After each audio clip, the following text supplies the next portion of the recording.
예수께서 다시 크게 소리 지르시고 영원히 떠나시니라. 이에 성소 휘장이 위로부터 아래까지 찢어져 둘이 되고 땅이 진동하며 바위가 터지고 무덤들이 열리며 자던 성도의 몸이 많이 일어나되 예수의 부활 후에 그들이 무덤에서 나와서 거룩한 성에 들어가 많은 사람에게 보이니라. 백부장과 및 함께 예수를 지키던 자들이 지진과 그 일어난 일들을 보고 심히 두려워하여 이르되 이는 진실로 하나님의 아들이었도다 하더라.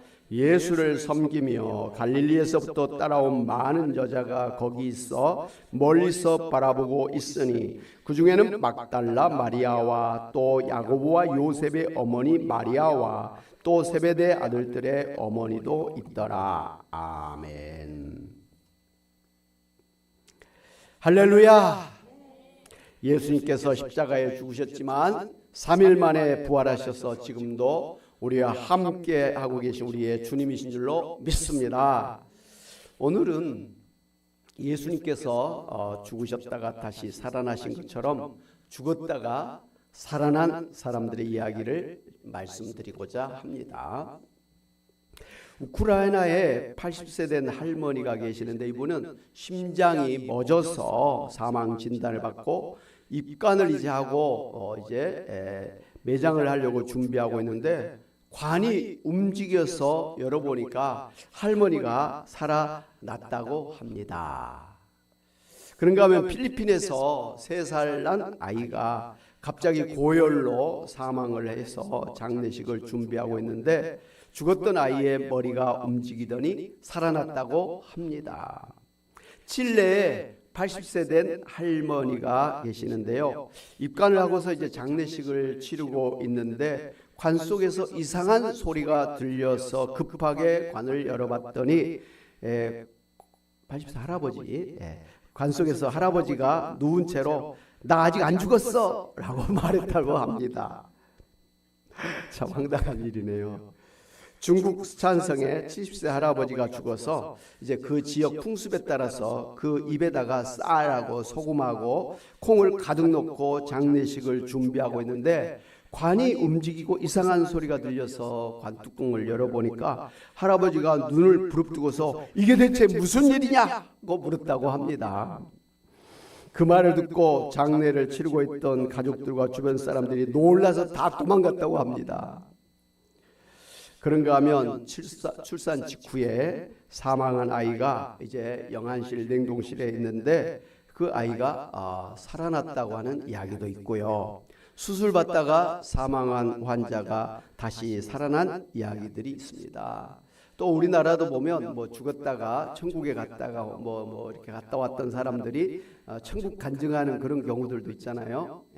근데 이제 그런 분들은 대부분 잠깐 죽었다가 이제 정신 돌아오는 뭐 영혼이 돌아오는 그런 경우라고 볼 수 있는데 오늘 이렇게 주변의 이야기를 보면 아예 죽었다가 관 속에 들어갔다가 이제 그 매장을 하려고 하거나 매장을 했던 사람들이 살아나는 그런 일들이 있었다라는 것입니다.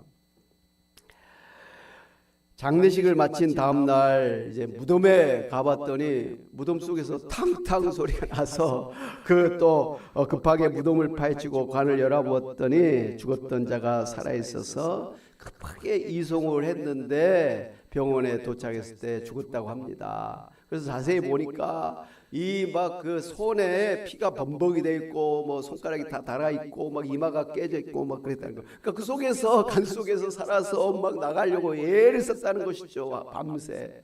그래서 결국은 죽었다라는 그런 이야기도 있습니다. 이렇게 죽었다가 살아난 사람들의 경우를 의학적으로 나자루스 신드롬, 나자루스 증후군이라 이렇게 부르는데요. 이는 성경에서 죽었다가 다시 살아났던 나사로의 이름을 따서 지은 말입니다. 그래서 지금도 죽은 사람의 유족들은 사랑하는 사람이 사망했을 때 혹시나 나자루스 신드롬의 기적이 일어나지 않을까 기대하는 경우가 많다고 합니다.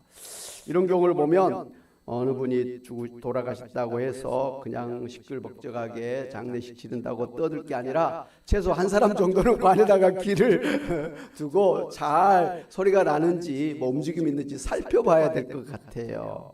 예.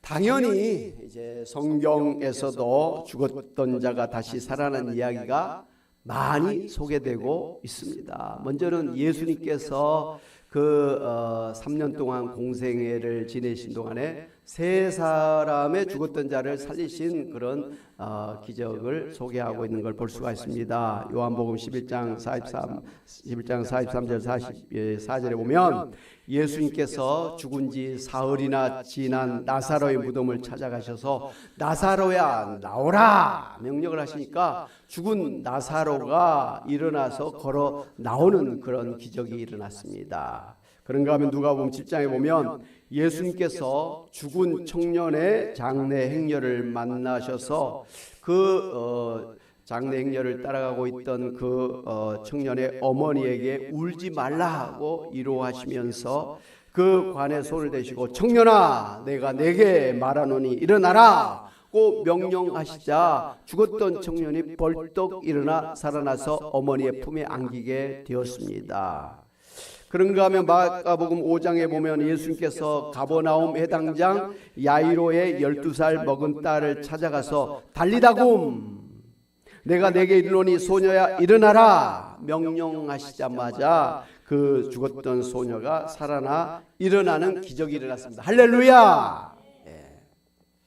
그런가 하면 예수님의 제자 베드로 사도도 죽은 다비다를 살려냈고요. 사도 바울도 유두고라고 하는 청년을 살려냈습니다.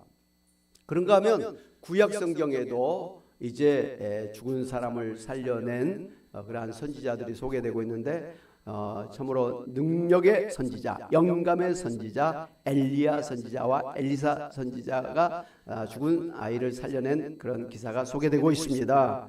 이 엘리야 선지자는 사르밧 과부의 죽은 아들을 살려냈습니다. 그런가 하면 엘리사 선지자는 수렙 여인의 죽은 아들을 살려냈습니다. 할렐루야.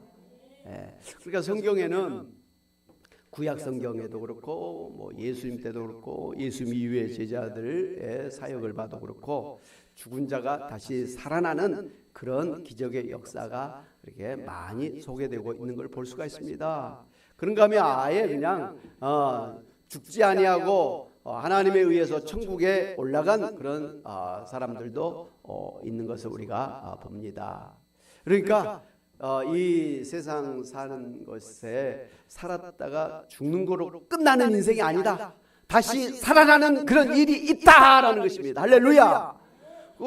분명히 성경은 그렇게 이야기를 하고 계시는데 오늘날 많은 사람들이 좀 지식이 있다고 생각하는 사람들이 어떻게 죽은 사람이 다시 살아날 수 있다고 말할 수 있느냐라고 반대를 하는데 이 고린도전서 15장의 그 부활장에 보면 우리가 봄에 씨를 뿌리면 그 씨가 그 땅 속에서 죽습니다.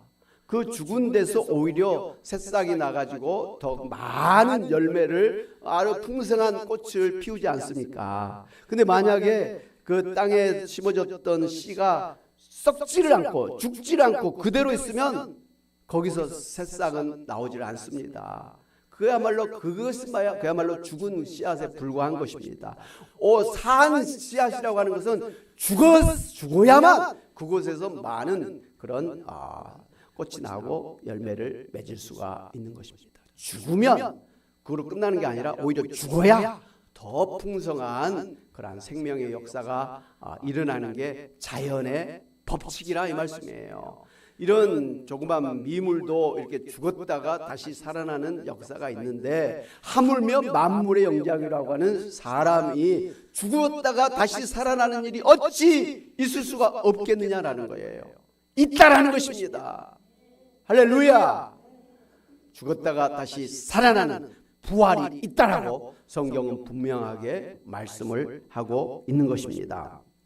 그런데 오늘 이제 성경에 보면 예수님께서 십자가에 돌아가신 직후에 바로 그 땅이 진동하고 바위가 터지고 그 주변에 있던 무덤들의 문이 열리고 그리고 그곳에 죽어있던 그런 성도들의 시체가 살아나는 그런 기적이 일어난 것을 볼 수가 있습니다. 오늘 마태복음 27장 50절 53절 말씀을 같이 한번 합독하도록 하겠습니다. 같이 한번 보겠습니다. 시작. 예수께서 다시 크게 소리 지르시고 영원히 떠나시니라. 이에 성소 휘장이 위로부터 아래까지 찢어져 둘이 되고 땅이 진동하며 바위가 터지고 무덤들이 열리며 자던 성도의 몸이 많이 일어나되 예수의 부활 후에 그들이 무덤에서 나와서 거룩한 성에 들어가 많은 사람에게 보이니라. 아멘. 성경에서는 분명하게 예수님께서 우리의 죄를 전부 대신 짊어지시고 대신 십자가에서 죽으심으로 우리의 죄가 다 용서를 받고 그래서 누구든지 예수님을 믿는 자는 구원을 받는다고 그렇게 약속을 해 주셨습니다. 그래서 예수님께서 십자가에서 돌아가신 직후에 예수 믿다가 죽은 성도들의 무덤이 열리고 죽었던 성도들이 살아났다가 예수님 부활하신 후에 저들이 무덤에서 나와서 예루살렘 성에 들어가 많은 사람들에게 보이는 일이 일어난 것입니다. 예수님의 죽으심으로 우리의 죄가 다 용서를 받게 되었으니 그래서 예수님 믿는 사람들은 죽었다가 살아나는 그런 부활의 역사가 일어나게 된 것입니다. 할렐루야. 그러니까 예수님께서 십자가에서 죽으심으로 우리의 모든 죄가 다 용서됐다고 하는 증거로 그 당시에 무덤 속에 안장되었던 성도들이 살아나서 무덤에서 나와서 자기들이 살고 있던 마을에 들어가서 사람을 만났다는 것입니다. 여러분 그 당시를 한번 상상해 보시기를 바랍니다. 아마 예루살렘 일대가 야단법석 난리가 일어났을 것입니다. 죽으셨던 예수님이 다시 살아나셔서 40일 동안 제자들을 그렇게 계속해서 반복해서 만나 주셨지요. 뿐만 아니라 예수 믿고 죽었던 성도들의 무덤문이 열려가지고 그 죽었던 성도들이 살아나서 동네 예루살렘 성을 돌아다니면서 가족들을 만나고 친구들을 만나고 그랬으니 막 어떻게 이런 희한한 일이 일어났는가 신기하면서도 놀랐을 것입니다. 아마 빅 뉴스가 아마 연일 계속 되었을 거로 봅니다. 그렇지 않겠습니까? 그냥 조용히 아무런 일이 없는 것처럼 그 예루살렘 성에 조용히 지냈을 리는 만무하지 않습니까? 난리가 났을 거예요. 한 사람만 죽었다가 살아나도 누가 죽었다가 살아났대 막 그렇게 소문이 났을 텐데 막 여기저기서 죽었던 사람들이 무덤이 열려지고 관이 뚜껑이 거기는 관이 없어요. 그냥 동굴 속에 안장하니까 사람들이 나왔대. 여러분 아마 죽었던 사람들이 뭐 썩은 시체로 뭐 뼈만 돌아다니지는 않았을 것 아닙니까? 그러면 무섭지요. 안 살아나는 게 낫죠. 분명하게 이 살이 돋아났을 것이고 뼈가 아마 착착 맞췄을 것이고 피부가 새로워졌을 것이고 또 근력이 붙어서 일어나서 돌아다니는 아마 그런 모습으로 돌아다녔을 줄로 믿습니다. 그러니 기적이죠. 할렐루야. 예. 저는 부활절에 예수님이 죽으셨다가 부활하셨다는 그 말씀을 전해야 될 것 같은데 너무 이제 많이 그 말씀 우리가 매년 듣잖아요. 그래서 좀 색다른 부활절 말씀이 없는가 했더니 바로 이 말씀이신 거예요. 뭐 늘 읽었지만 저도 이 말씀 보기 전에 그냥 흘러 지나갔어요. 예수님이 죽으셨다. 그리고 뭐 지진이 일어났다. 온 세상이 깜깜해졌다. 그리고 무덤이 열렸다. 사람이 살아났다. 대수롭지 않게 그냥 지나쳤던 거예요. 거기에 대해서 크게 관심을 갖지 않았어요. 근데 이 말씀을 자세히 보니까 이거 엄청난 말씀인 거예요. 예수님이 부활하신 이후에 그 이후에 다른 사람들이 부활했다 그러면 그럴 수도 있다라고 생각할 수 있는데, 아직 예수님이 부활하지 않으신 상태에서 예수님이 이제 죽으신 바로 직후에 일어났던 이 부활의 사건 아닙니까? 그러니까 이게 어마어마하게 신기한 그런 일이 아닐 수가 없다, 그런 생각을 하게 됐습니다.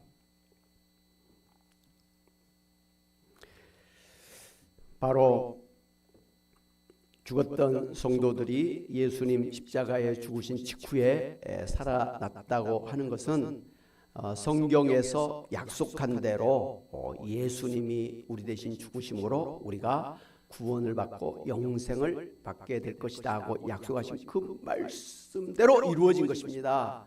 대표적인 그 약속의 말씀이 여러분이 잘 아시는 요한복음 3장 16절 말씀입니다. 같이 한번 보겠습니다. 시작. 하나님이 세상을 이처럼 사랑하사 독생자를 주셨으니 이는 그를 믿는 자마다 멸망하지 않고 영생을 얻게 하려 하심이라 그랬습니다.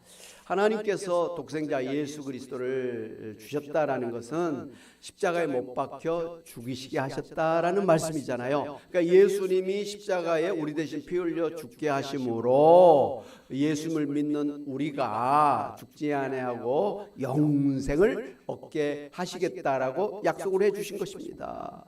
사실 이 말씀 안에는 예수님의 십자가의 죽음만 있지 부활은 없는 것 아닙니까? 그러니까 예수님이 죽으면, 예수님 우리 대신에 희생양으로 죽으면 우리 죄가 용서되고 우리가 생명을 얻게 된다, 구원을 얻게 된다라고 하는 그런 약속의 말씀인 것입니다.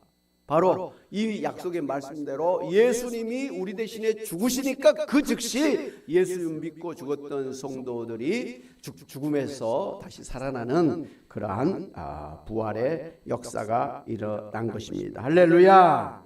오늘 말씀 보면 예수님이 십자가에서 죽으신 직후에 예루살렘 성전의 그 휘장이 위로부터 아래까지 찢어져 둘이 되었다라고 한 것을 볼 수가 있습니다.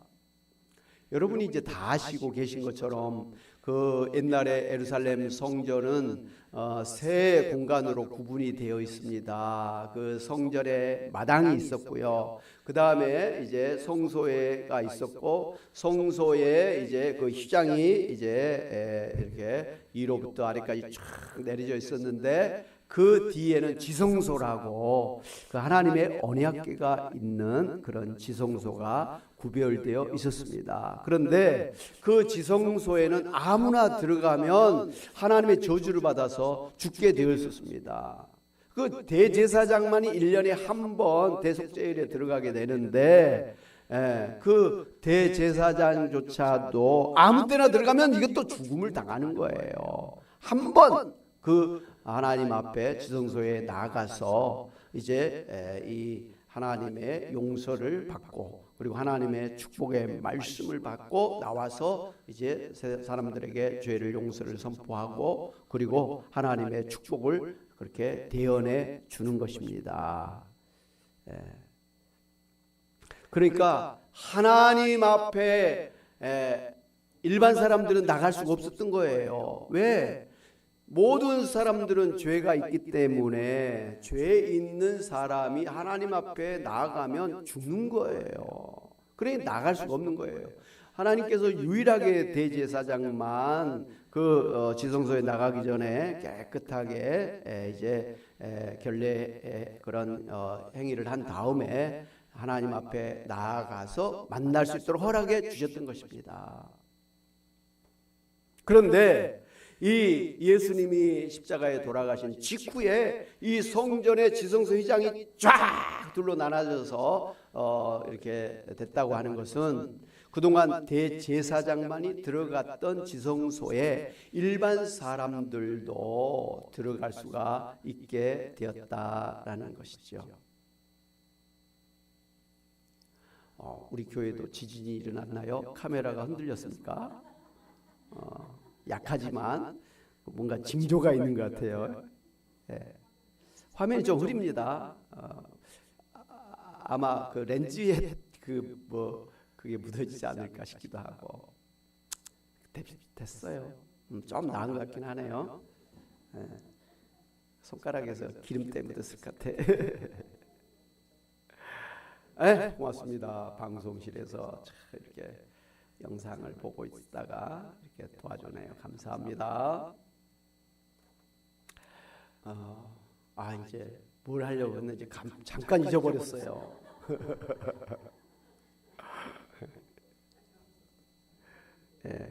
어찌됐든 갑자기 나타난 것처럼 갑자기 성전의 휘장이 나눠졌다는 것입니다. 그래서 대제사장만이 들어갈 수 있던 그 지성소에 일반 사람들도 다 들어가서 하나님을 만날 수 있게 되었다라는 것입니다. 그래서 오늘 우리는 목사님들이 있지만 여러분이 꼭 하나님 만나려면 목사님을 통해서 가는 건 아니잖아요. 목사님은 이제 성경을 연구해가지고 선생으로서 여러분에게 성경을 자세하게 설명을 해주고 가르쳐주는 그런 직분이지, 하나님과 여러분 사이에 중재자는 아니지 않습니까? 구약시대에 대제사장이 하나님과 백성들 사이에 중재자가 됐던 것처럼 그런 중재자가 아니에요. 저도 이 성전의 휘장이 갈라져서 하나님 앞에 직접 나아갈 수 있는 그런 자격을 받게 되었고, 오늘 성도 여러분들도 바로 예수님 믿기 때문에 바로 하나님 앞에 나아가서 죄 용서도 받고 하나님을 만나고 하나님의 말씀을 듣고 하나님의 축복을 받게 된 줄로 믿습니다. 바로 이런 일이 언제 일어났다고요? 예수님이 십자가에서 돌아가신 직후에 일어났다라는 것이죠. 여러분, 우리가 하나님 앞에 죄인이 되어서 그래서 하나님 앞에 육적인 죽음, 영적인 죽음, 영원한 죽음을 당하게 되고 지옥에 들어가는 그런 불행한 인생이 되었잖아요. 죄 때문이었잖아요. 그런데 우리가 하나님과의 관계가 끊어지고 하나님을 우리가 만날 수가 없는 그런 죄인이었는데, 우리가 하나님을 만나고 하나님 앞에 죄를 용서받고 하나님의 축복을 받을 수 있게 되었다고 하는 것은 그동안 하나님과 우리 사이를 가로막고 있던 죄의 휘장이 갈라졌다라는 말씀입니다. 그러므로 예수님이 죽으신 그 직후에 바로 하나님과 우리 사이에 놓여있던 그런 죄의 장막이 갈라져 있고, 그래서 우리가 하나님 앞에 직접 나아가서 하나님 만날 수 있는 그런 기회가 이루어졌다라는 말씀입니다. 할렐루야! 구원받게 된 것입니다. 우리가 죽었던 자가 살아나는 영생을 얻게 되어지는 하나님의 자녀가 되는 권세를 받고 천국에 들어가는 그런 특권을 가지게 되었다라는 것이죠. 언제요? 예수님이 십자가에서 죽으신 그 직후에 이런 구원의 역사가 일어났던 것입니다.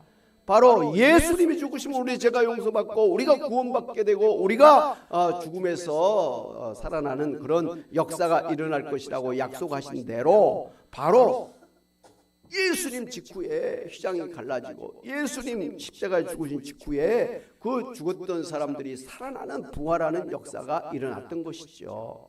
성경에 이렇게 이 기적이 일어나는 것은 예수님이 바로 하나님의 아들이시다, 예수님이 구약 성경에 창세기부터 약속하셨던 바로 그 메시아 구원자라는 것을 입증하는 증거들이라, 표적이라 이 말씀입니다. 아멘. 예수님이 3년 동안 공생애를 하시면서 가는 곳마다 병든 자를 고쳐주셨지요. 귀신 들린 자에게서 귀신을 쫓아내주셨죠. 죽은 자를 또 살려주셨죠. 그런데 예를 들면 예수님이 그 당시에 있는 모든 사람을 다 치료해 주신 건 아니었어요. 그리고 모든 죽은 사람을 다 살려주신 것도 아니었어요. 그리고 모든 지경에 돌아다니고 있는 귀신들을 다 쫓아내 주신 것도 아니었다라는 거예요. 그럼에도 불구하고 예수님은 귀신을 쫓아내 주시고 죽은 자를 살리시고 병든 자를 고쳐주시고 기적을 일으켜 주셨단 말씀이에요. 이것은 표적이라 그런 거예요. 이런 것을 통해서 예수님이 바로 우리를 구원하러 오신 구원자다, 하나님이 약속하신 바로 그 메시아라는 것을 우리로 하여금 깨닫도록 하는 표적이었다 이 말씀이에요. 그러니까 모든 사람이 다 살아나지 않아도, 모든 귀신이 다 떠나지 않았어도, 모든 병든 자가 다 치료함을 받지 않았을지라도 예수님께서 하루 종일 바쁘게 아침부터 저녁까지 열심히 했지만 중과부적이었잖아요.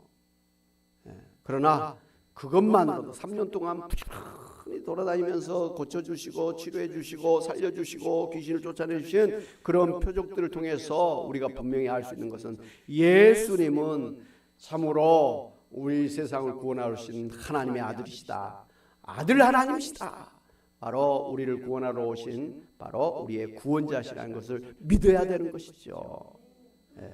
그게 뭐 100개, 1000개, 10,000개 다 돼야만 그때 가서 믿는 게 아니에요. 한 두 건만 그런 기적을 일으켜도 예수님이 아니면, 구원자가 아니면, 하나님이 아니면 이런 일이 일어날 수가 없어. 그런데 이렇게 죽은 자를 살리고 병든 자를 고치고 귀신을 쫓아내고 이런 파도를 잔잔케 하고 물이 변해서 포도주가 되게 하시는 이런 바다 위를 걸어오시는 이런 기적을 일으키시는 것은 하나님이 아니면 할 수가 없어. 구원자가 아니면 이런 일을 할 수가 없어. 바로 이런 일을 하시고는 구원자야, 하나님의 아들이야, 이분이 우리의 구원자야라는 것을 믿고 구원을 받아야 되는 일이었다 이 말씀이에요. 바로 예수님 직후에 무덤 문이 열리고 죽은 성도가 살아났다고 하는 것은 바로 예수님 때문에 우리가 죽음에서 부활하게 된다는 것을 보여주는 표적이라 이거예요. 사인이라 이거예요. 그렇기 때문에 이 사건을 통해서 우리가 알 수가 있는 것은 예수님께서 참으로 우리를 구원하러 오신 구원자이시기 때문에 누구든지 예수 믿으면 모든 죄가 다 용서를 받는다. 그리고 하나님 앞에 의로운 자가 된다. 그리고 하나님의 자녀가 된다. 하나님의 영생을 받는다. 천국에 들어갈 수 있는 특권을 갖게 되어진다. 하나님의 자녀로서의 그러한 영광스러운 삶을 살게 된다.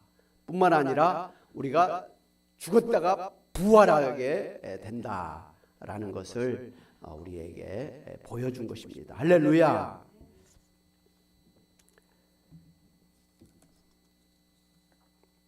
사랑하는 여러분, 예수님께서 십자가에 죽으신 것은 오로지 우리의 모든 죄를 짊어지고 대신 죽으신 것이기 때문에 예수님의 죽으심 곧 우리의 죽음인 것입니다. 그래서 예수님의 십자가의 죽으심으로 죄인된 우리도 하나님 앞에 죽은 것입니다. 예수님의 죽음은 곧 누구의 죽음? 나의 죽음이라는 것이죠. 그런데 우리를 대신해서 죽으신 예수님께서 부활하셨다고 하는 것은 우리의 모든 죄가 다 용서되었다고 하는 증거입니다. 예수님께서 부활하셨다고 하는 것은 곧 우리가 부활하게 되었다라는 것을 의미합니다. 예수님의 부활은 이제 우리도 부활하게 될 것을 보여주는 부활의 첫 열매가 되신 것입니다. 이것을 성경 로마서 6장 4절 5절에서는 이렇게 표현하고 있습니다. 같이 한번 보겠습니다. 시작. 그러므로 우리가 그의 죽으심과 합하여 세례를 받음으로 그와 함께 장사되었나니 이는 아버지의 영광으로 말미암아 그리스도를 죽은 자 가운데서 살리심과 같이 우리로 또한 새 생명 가운데서 행하게 하려 함이라. 만일 우리가 그의 죽으심과 같은 모양으로 연합한 자가 되었으면 또한 그의 부활과 같은 모양으로 연합한 자도 되리라. 아멘. 사랑하는 여러분, 오늘 말씀 보면 부활은 예수님의 십자가의 대속의 죽으심 때문에 일어난 결과인 것을 우리가 알 수가 있습니다. 그러므로 예수님의 십자가와 부활은 동전의 양면과 같이 한 짝입니다. 손바닥과 손등이 하나의 짝인 것처럼 예수님의 십자가의 죽으심과 부활은 하나의 짝이라는 거예요. 십자가가 있기 때문에 부활이 있는 것입니다. 부활은 곧 십자가 때문에 일어난 것입니다. 십자가와 부활은 뗄래야 뗄 수 없는 관계 하나예요.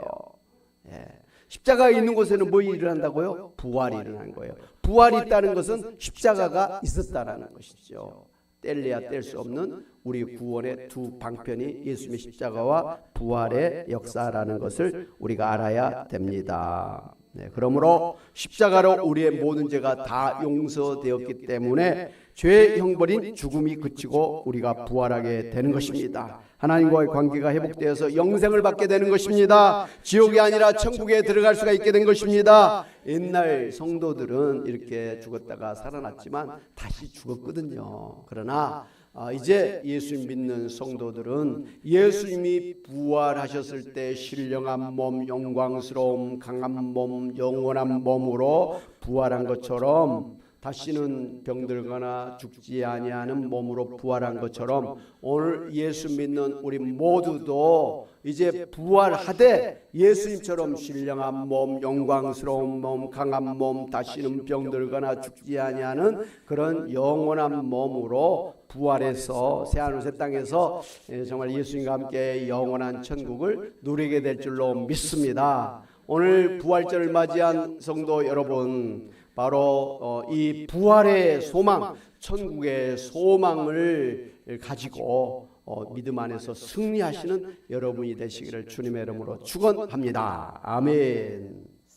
우리 찬양 한번 같이 하실까요? 171장 같이 찬양하시면서 하나님 앞에 준비한 예물을 드리겠습니다.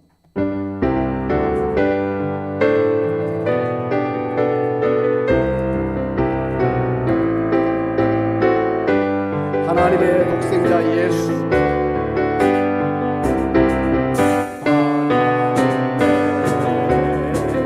독생자 예수, 날 위하여 오시었네. 그렇습니다.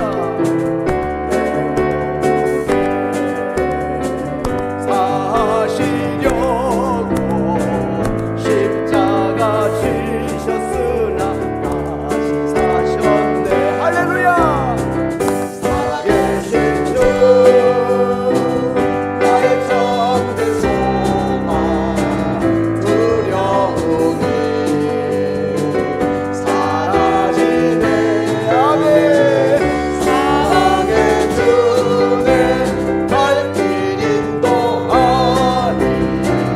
내 모든 삶의 기쁨